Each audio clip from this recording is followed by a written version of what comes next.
As Union Budget 2025 draws near, the Bharatiya Mazdoor Sangh (BMS), the Rashtriya Swayamsevak Sangh affiliated trade union, has given a slew of suggestions to Finance Minister Nirmala Sitharaman, including a demand to raise the income threshold for income tax to Rs 10 lakh with exemptions existing. As of now, it has also asked to immediately notify the Code on Wages 2019 and the Code on Social Security 2020. The RSS affiliate also demanded removal of what it termed as anti-worker provisions from the other two labour codes on industrial relations and on occupational safety, health and working conditions before they are notified. Speaking to ThePrint, the BMS said that it has asked the Finance Ministry to raise the income threshold for income tax to 10 lakhs with exemptions existing as of now. It has also said that it should constitute the 8th Pay Commission immediately. At the same time, it said pensioners must be made exempt from paying tax on pensions. A meeting of the BMS was held with the Union Finance Minister, which was attended by Nirmala Sitharaman earlier this week.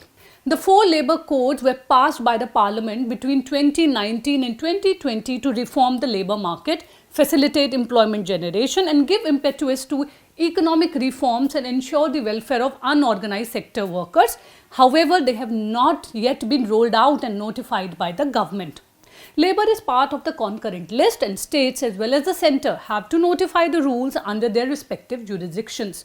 Without the notification of rules, the courts cannot become operational, something which the BMS has now demanded. The BMS also said that contract workers who engage in perennial or permanent work should be regularized. It said that the government must lead the way on this issue.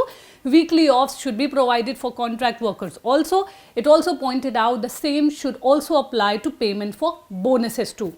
The BMS further pitched for the Mahatma Gandhi National Rural Employment Guarantee Act (Manrega) and said it should continue. It argued that the scope of Manrega needs to be broadened with a guarantee of 200 days of work for each family and that the workers in agriculture, allied sectors and those related to village and micro industries should be linked to Manrega. The RSS affiliate also asked the Union Finance Ministry to consider, and I quote, increasing the minimum pensions for EPS 95 pensioners from Rs 1,000 to Rs 5,000 as a first step, and then 50% of minimum wages be notified and link it with VTA. It also asked the ministry to extend the Ayushman Bharat scheme to EPS 95 pensioners and in addition to this to provide old age pensions to all the people. The trade union has also requested the government to ensure appropriate funding for different industrial boards like the BD Workers Welfare Board and the Contract Labour Board, among others, which were earlier before the GST regime were funded through a cess.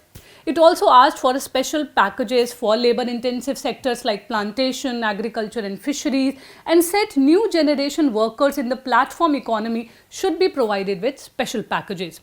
In addition to all this, the RSS affiliate has also suggested a policy for revival and diversification of loss-making public sector units, PSUs. It said that we must constitute a high-power committee comprising members of BMS and other trade unions along with management and government representatives to discuss and decide the revival plan of sick PSUs and to immediately start wage negotiations in PSUs wherever it is pending. The BMS further referred to the Jammu and Kashmir Bank being controlled by the Home Ministry and said that a request is being made that the JNK Bank be also brought under the Finance Ministry at par with all other banks.